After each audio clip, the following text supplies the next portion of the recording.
Hello বন্ধুরা, welcome to নাসিরাজ শিল্পীঘর। তো দেখুন, এটা আমি ঈদের জন্য শাড়িটা কিনেছিলাম। তো আমার ঈদে পরা হয়নি শাড়িটা। তো আমি যে কোনো সময় যে কোনো জিনিস কিনলে যদি নিজের কিছু করার থাকে আমি সেটা করি।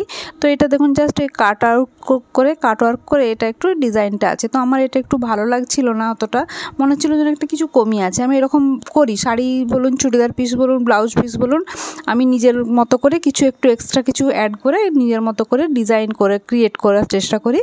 তো এর জন্য আমি মিশো থেকে এরকম মতি যেগুলো হাফ পার্ল সেগুলো আমি অনেক সাইজের এতে পাওয়া যাচ্ছিলো, তো আনিয়েছি। তো এতে ছোট বড় মিলে অনেক সাইজ আছে। তো বড় যে দুটো পার্ল সাইজ ওই দুটো আমি নিইনি, বাকিগুলো নিয়েছি।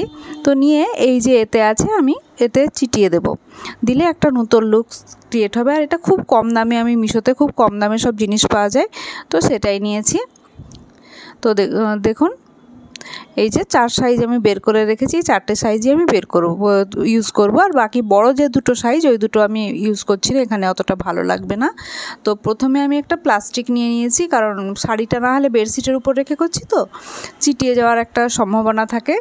তো ওই জন্য এরকমভাবে প্রথমে এটাকে পেতে নেব, শাড়িটা পেতে নিয়ে গ্লু দিয়ে এটাকে করব। তো আপনারাও এরকম নিজেদের মতো করে কিছু করতে পারেন। দেখুন, এটাই যে গ্লু পাওয়া যায় ফেব্রিক ক্লিয়ারের, সেই গ্লু দিয়েই করব এটা কাপড়ে চেটানোর জন্য। আর এটা চেটানোর পরে আর খোলে না। যেমন এই যে বড় ফুলটা আছে, এই বড় ফুলটাই বড় একটা মতি দেব, ছোট ফুলে একটা সাইজের একটা করে এরকম দেব।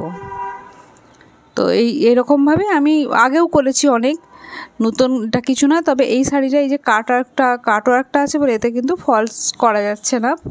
শাড়িতে যে ফলস আমরা লাগানো যাবে না।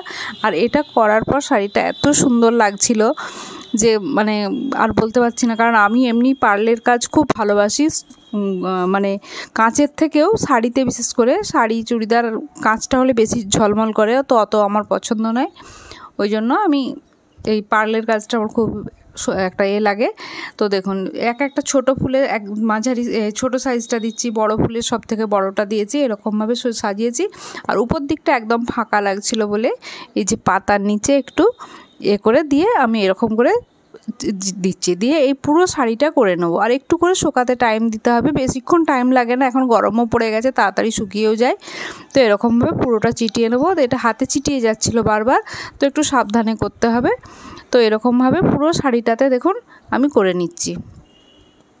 নেওয়ার পর শাড়িটা এত গর্জাস লাগছে, এত সুন্দর লাগছে যে একটা শাড়িকে কিনে তাতে একটু নিজের টাচ দিয়ে এত সুন্দর করা যায়। তো আপনারা দেখে বলবেন কেমন লাগছে, কার কেমন লাগছে। আর আপনারা যদি আমার চ্যানেলে নতুন হন আর এখনও পর্যন্ত যদি ভিডিওটা দেখেন, তাহলে নিশ্চয়ই আপনাদের ভালো লাগছে, তো সাবস্ক্রাইব করবেন। আর আমি দেখুন পুরোটা রেডি হয়ে গেছে। এই যে কুচিটাকে আমি কুচির মতো ফেলে এই যে আঁচলটাকে দেখুন আমি আপনাদেরকে দেখাচ্ছি, খুলে উঠছে যেন শাড়িটাতে কিছুই নেই, জাস্ট এক কালারের শাড়ি আর ওই পাড়টা ছিল, আঁচলটা ছিল। তো দেখা হবে পরের ভিডিওতে।